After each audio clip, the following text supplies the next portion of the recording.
জি 24 ঘন্টা স্বাগত। আমি সব্যসাচী আপনাদের সঙ্গে। মৌসুমী সিনেমা হল এই বিশেষ অনুষ্ঠান আজকে আমরা করছি এই কারণ গতকাল একটি খবর নিয়ে বেশ কিছু হইচই পড়েছিল, অনেকের মন খারাপ হচ্ছিল। কারণ প্রিয়া, প্রাচী, অশোকা বা এই ধরনের বেশ কিছু সিনেমা হল যেগুলোর সঙ্গে মানুষের নস্টালজিয়া জড়িত, কলকাতা বা শহরতলির নস্টালজিয়া জড়িত, সেগুলোই আপাতত বন্ধ হয়ে গেছে এমনটাই খবর সামনে এসেছে। যদিও কেউ কেউ ভাবছেন আবার ডিসেম্বরের দিকে হয়তো হল খুললেও খুলতে পারেন।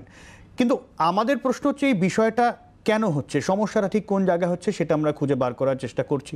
শুধুই কোভিড পরিস্থিতির জন্য নাকি অন্য কোনো কারণ? তাহলে কি সিনেমা হল এরকম হতে পারে যে বড় ছবি যদি রিলিজ করে ঠিক তখনই খুলবে, মানে যেখানে সাধারণ মানুষের আরও অনেক বেশি করে সিনেমা হলে যাওয়ার সম্ভাবনা যখন থাকবে তখনই খুলবে?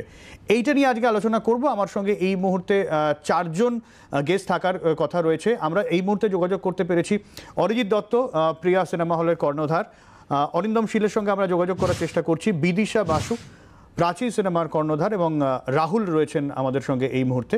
আমি শুরুতে অরিজিৎদার কাছে যেতে পারি। অরিজিৎদা, প্রিয়া সিনেমা হল অত্যন্ত নস্টালজিক একটা সিনেমা হল এবং যথেষ্টই ভিড়ও হয় মোটামুটি। আমি কোভিড পিরিয়ডে হয়তো সেরকম ভিড় হয়নি। এই মুহূর্তে আপনাদের বন্ধ করার সিদ্ধান্তটা কি, মানে কেন? একটা জিনিস আমি ক্লিয়ারলি বলতে পারি যে আমরা যে বন্ধ করেছি এটা কিন্তু আমার একটা কোইন্সিডেন্সিয়াল সিচুয়েশন। তাড়াহুড়োর ভেতরে খোলা হয়েছিল। সো অনেকগুলো প্রিভেন্টিভ মেনটেনেন্স যেগুলো করতে হয় অফ মোটরস, মেশিনস, ইকুইপমেন্ট, সেগুলো কিন্তু ওরকমভাবে করা যায়নি তখন। সো এখন যখন ছবি নেই, কোনো নতুন ছবি নেই, আর সেরকম করে ফুটফল নেই, আমরা ভেবেছিলাম ইন্টারনালি যে let us utilise this period for এই মেনটেনেন্সগুলো যেটা নর্মাল যখন শো চলে করা যায় না। That is the reason why খোলা হয়েছিল। কিন্তু আমার খালি একটাই বক্তব্য আছে, এই যে সামহাও ফিল্ম ইন্ডাস্ট্রি খোলা আছে কি না, বাংলা ছবির ফিউচার কি হবে, এটা কি খালি আমাদের এক্সিবিটরদের উপরেই? Because we are the face. আমরা তো খুলে রেখেছি, জবের থেকে খুলতে বলা হয়েছে। প্রডিউসাররা যাদের ছবি রিলিজ আছে কেন রিলিজ করছে না? সেটা যদি রিলিজ করে এই সমস্যাটা তো হতো না। কারণ অ্যাকচুয়ালি আ ফ্যাক্ট, অনেকজন খুলে রাখতে পারছে না কারণ যা কস্টিং হচ্ছে চালানোর জন্যে আর হোয়াট ইজ দ্য রেভিনিউ, আকাশ পাতাল difference, specially air condition cinemas. একদম। তো একটু আনফেয়ার সিচুয়েশন হয়ে দাঁড়াচ্ছে। হাউএভার আবার বলছি, ওয়ে প্রিয়া ইজ কনসার্ন, আমি 27 বা 4-এর মধ্যে যদি কাজটা শেষ হয়ে যায় আবার খুলে দেবো।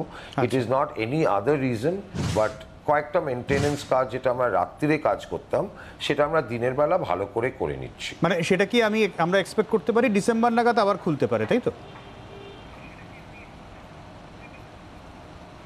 না, আমি আইদার 27 নভেম্বর বা 4th অফ ডিসেম্বর খুলবো। আচ্ছা, বেশ, ডিপেন্ডিং কাজটা কেমন করে হয়। আমি একটু বিদিশাদির কাছে যাব। প্রাচী সিনেমার বিষয়টা কি? প্রাচী কি একেবারেই বন্ধ হয়ে গেল নাকি সাময়িকভাবে তালা পড়েছে প্রাচীতে, আবারও খোলা হবে? না না, একদমই নয়। পার্মানেন্টলি আমরা কোনো কিছুই ক্লোজ করিনি। আমরা হল খুলতেই চাইছি এবং আমরা হল খুলবো। যেটা দাদুলদা বলেছে সেটা obviously one of the main reasons. একটা তো আমাদের হুট করে খুলতে হয়েছিল, আমাদের অনেক রকম প্রিপারেশনস দরকার ছিল, তারপরে মেনটেনেন্স ইস্যু সেটা তো একটা ছিলই, কারণ 7 মাস ধরে হল বন্ধ ছিল। তার মধ্যে আমফানের মতন একটা ঝড় হয়েছিল, যে সময় কোনো স্টাফ ছিল না, কোনো মেনটেনেন্স সেইভাবে হয়নি আমাদের। তো সেটা তো একটা বড় ইস্যু আছেই। তার ওপরে content was also one is to. তো কন্টেন্টটা আমাদের যদি ফ্লো একটা থাকে প্রপারলি, তো আমরা অবভিয়াসলি আমরা হল খোলার উদ্যোগী। আমরা যত তাড়াতাড়ি আমরা চাইছি হলটা খুলতে। তো কন্টেন্টের ফ্লোটা আমাদের খুব দরকার। এটার আরো একটা কন্টেন্টের ইস্যু হচ্ছে, দেখুন এই পুজোর সময় এতগুলো বাংলা ছবি একসঙ্গে রিলিজ হলো, 10খানা ছবি প্রায় রিলিজ হয়েছে।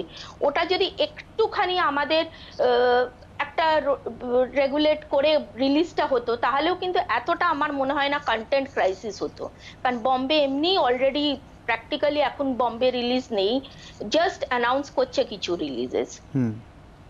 না, তাহলে ডিসেম্বরে বেশ কিছু বাংলা সিনেমা মুক্তি পাওয়ার কথা রয়েছে। সেক্ষেত্রে কি আমরা এক্সপেক্ট করছি ডিসেম্বরে এই ক্রাইসিসটা পুরোপুরি মিটে যাবে? না, আমরা হল খুলবো, আমরা হল খুলবো।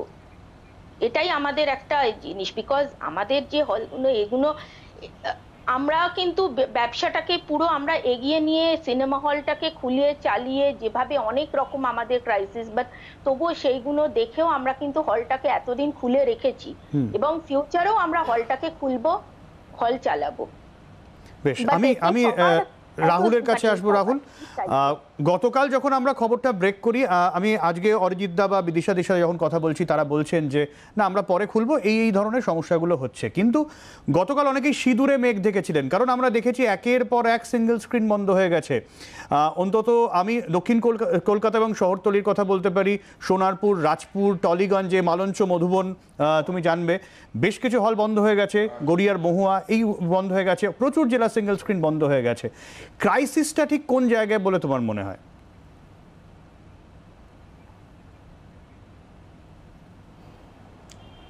মুশকিল হচ্ছে এখানে যে কয়জন পক্ষ আছেন সবাই ঠিক বলছেন এবং সেখানে ভুল বলার মতন কিছুই নেই। মানে অরিজিৎ দা বা বিদিশাদি যেটা বলছেন যে যদি ফ্লোই না থাকে, সত্যিই তো একটা সিনেমা হল চালানো ইজ এ হিউজ, মানে হিউজ থিং। কন্টেন্টের ফ্লো না থাকে বা এরকমভাবে যদি 10টা ছবি রিলিজ না করে ফ্লোটা ঠিক রেখে যদি একটু ভাগ করা যেত, প্রত্যেকেই ঠিক। আর সিনেমা হল তো অনেক দিন ধরে সিঙ্গেল স্ক্রিন বন্ধ হচ্ছে, সেটা তো অনেক দিনের ঘটনা। না, কিন্তু তুমি রাহুল, কিন্তু তুমি একটা কথা বললে যে যদি ফ্লোটা ঠিকমতো ভাগ করা যেত, তাহলে তো অরিজিৎ যেটা বলছে প্রোডিউসারের ওপরেও তো কিছু দায় বর্তায়।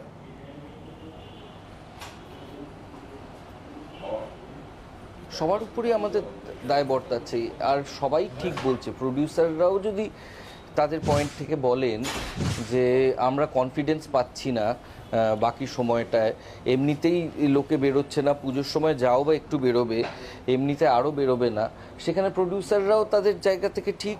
তার কারণ সেই সত্যিটা দেখা গেছে, মানুষ এই মুহূর্তে একটা এসি ঘরে পরস্পরের সাথে সেভাবে বসতে চাইছে না। আরও কয়েকদিন হলে মানুষের আরও গা সওয়া হয়ে গেলে হয়তো মানুষ সেটা পারবে। তো প্রোডিউসারও হয়তো ঠিক। ফলে আমি যেটা বলছি, দুঃখজনক ব্যাপার হচ্ছে এখানে প্রত্যেকটা পক্ষ ঠিক বলছেন, কিন্তু যেটা ঘটছে সেটা ঠিক ঘটছে না। একদমই। আমরা সৃজিতের বক্তব্য আমাদের হাতে এসে পৌঁছেছে এই মুহূর্তে, তার কি বক্তব্য একটু আমি শোনাবো। এটা না কিছু অ্যাকচুয়ালি বলা ডিফিকাল্ট, এটা প্রত্যেক দিন সিচুয়েশনটা পাল্টাচ্ছে। কাকাবাবুর প্রত্যাবর্তনে অনেকে আশা বাঁধছেন, অনেক প্রযোজক, অনেক ডিস্ট্রিবিউটর। আমারও মনে হয় যে বড় পর্দার ছবি, বড় স্কেলের ছবি হয়তো কিছু মানুষ আসবেন, ডেফিনেটলি আসবেন, কিন্তু at the end of the day আগের মতো নর্মাল হতে এখনও দেরি বলে আমার ধারণা, এবং সেটা হয়তো ভ্যাকসিন না বেরোলে হবে না। এবার যারা বন্ধ করছেন তারা হয়তো কেউ হয়তো ফেরতের আগে, এই কাকাবাবুর প্রত্যাবর্তনের আগে খুলেও দেবেন। সেইটা এখন বেস্ট জাজ তারাই, মানে তারা বেটার বলতে পারবেন। আমাদের সঙ্গে এই মুহূর্তে অরিন্দম শীল রয়েছেন। আমি অরিন্দমদার কাছে যে প্রশ্ন রাখতে যাবো, অরিন্দমদা, আমরা একটু আগে অরিজিৎ দা এবং বিদিশারদির সঙ্গে কথা বলছিলাম, তাদের বক্তব্য যে ক্রাইসিসটা হয়েছে সেটা তো শুধু তাদের একার দায় হতে পারে না, প্রডিউসারদেরও দায় হতে পারে। রাহুল যেরকম বলছিলেন যে কন্টেন্ট ফ্লোটাকে যদি একটু ঠিকমতো ভাগ করা যেত, তাহলে আজকের যে ক্রাইসিস, যেভাবে আপাতত বন্ধ করে রাখতে হচ্ছে হলগুলো, সেটা হয়তো হতো না। দেখুন, সবার আগে দায় তো করোনার, এটাকে আগে সবার আগে ধরে নিতে হবে। আর এখানে তো কোনো পক্ষ নয়, মানে দাদুল আমার বিরোধী পক্ষ নয়, ওকে? তো আমাদের সবাইকে একসাথে হয়ে খুব মানে এই পুরো ব্যাপারটাকে আমাদের এই বিষয়টা নিয়ে আমাদের ভাবনা চিন্তা করতে হবে। এই মুহূর্তে যেটা সব থেকে ইম্পর্টেন্ট সেটা হচ্ছে number 1 good content, proper content, এবং নাম্বার 2 হচ্ছে ওই যে একটা ফেজড আউট ফর্ম। মানুষের মনের মধ্যে এখনো পর্যন্ত ভয় রয়েছে যে একটা বদ্ধ এরিয়ার মধ্যে এয়ার কন্ডিশনড অ্যাটমসফিয়ারে আমরা গিয়ে সিনেমা দেখব। কিন্তু এটার জন্য এগেনস্টে অনেকে কথা বলতে পারেন যে তাহলে আমরা প্লেনের ট্রাভেল করছি কিভাবে।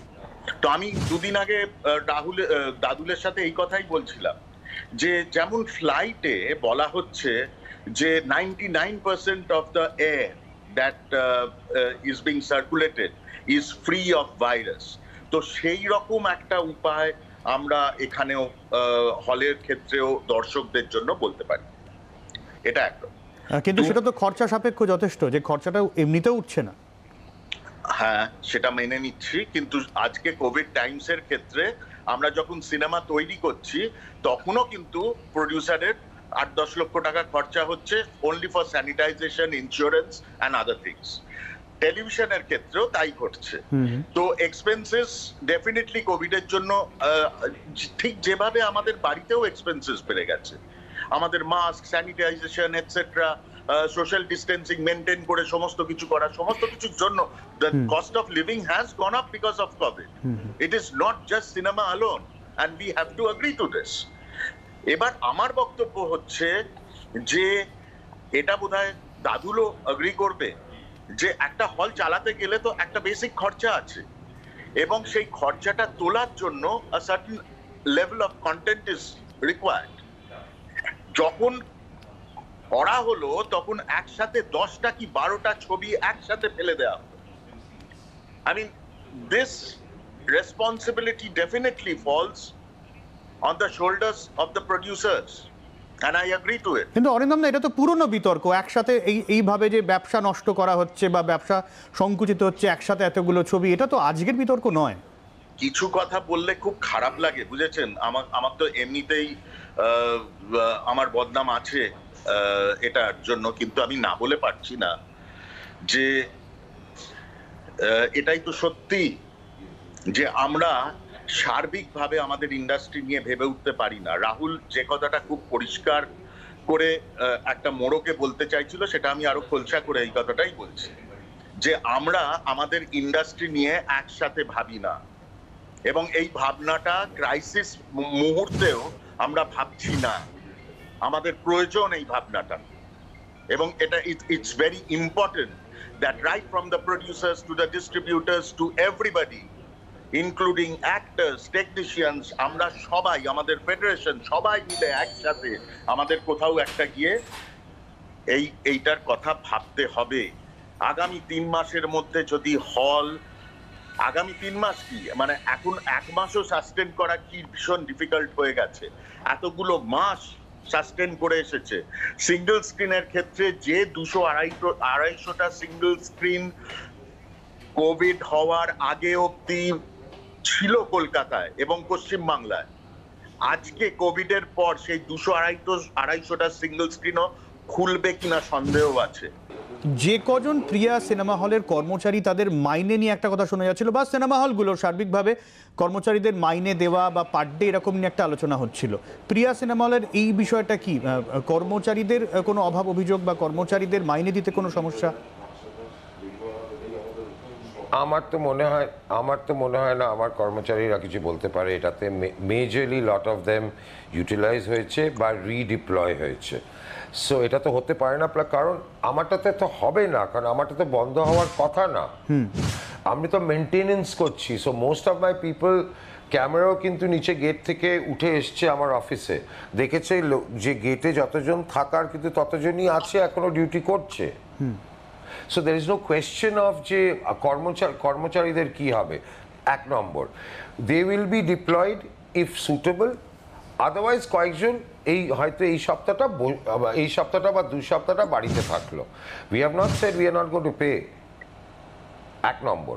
2 নম্বর, আমার আরেকটা কথা আছে, এতগুলো কারণ বললাম, ফুটফল নেই, এটা ওটা নেই, জাস্ট দ্যাট সাবজেক্ট যে খালি দায়বদ্ধতাটা এক্সিবিটরের নেই, it is not a point of discussion. কিন্তু না, আমি এই জায়গা থেকে অরিজিৎ এই প্রশ্নটা করতে চাইবো, কন্টেন্টের কথা হচ্ছে, আমরা দেখেছি কোভিড সিচুয়েশনে প্রচুর ভালো ভালো কন্টেন্ট ওটিটি প্ল্যাটফর্মে রিলিজ করেছে, সেই জায়গা থেকে আপনার কি মনে হয় এই কন্টেন্ট থেকেও কিছু বাঁচিয়ে রাখা যেত, যাতে যখন সিনেমা হল খুলবে সেখানে রিলিজ করা যায়? না, I'll tell you something.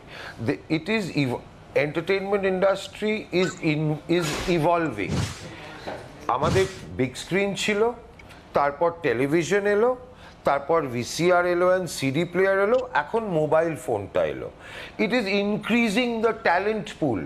বড় সিনেমা স্ক্রিনের জন্য যে ছবি আছে, শোলে কেউ কিন্তু মোবাইলে দেখে will not say it's a hit, or even ল্যাপটপে দেখে বা টিভিতে দেখে। मैंने प्यार किया, সাউন্ড অফ মিউজিক, এগুলো এই টাইপের ছবিগুলো যেগুলো বড় স্কেলের ছবি, it is always on the big screen. তারপরে একটা সার্টেন লেভেল টেলিভিশনের জন্য ফিল্মস হয়, সিরিয়াল হয়, মেগা সিরিয়াল হয়। এই OTT which is mainly mobile, এটার জন্য কিন্তু another different type of content আসবে। So যেটা eventually evolve করবে। So water finds its own level. There is no competition with each other. Each department of the industry has to be up with technology, be up with maintenance, be up with their presentability. And water will find its own level. There is lots of talent আসছে, talent আসবে, প্রথমে ওটিটিতে ছবি করবে, তারপর টেলিভিশনে ছবি করবে, তারপর ফিল্মের জন্য ছবি করবে। So more people are having the scope of showing their talent. আগে যেটা হতো না, যখন খালি সিনেমা হতো তখন কিন্তু the talent pool was small, আর কেউ কাউকে অত দেখতো না। যখন টেলিভিশন এলো, look at the number of talent যেটা আজকাল আমরা পাচ্ছি টেলিভিশনে, মেগা সিরিয়াল, ওয়েব সিরিজ, এটা ওটা। ওটিটি এসে কিন্তু আরো অ্যাড করবে সেটা। তাহলে আপনি বলছেন যে ওটিটিটা সিঙ্গেল স্ক্রিন বা মাল্টিপ্লেক্সের কোনো চ্যালেঞ্জার নয়? Absolutely no. আচ্ছা, Absolutely no. Each has its own playing field, each has its own segment of society, each has its own consumer.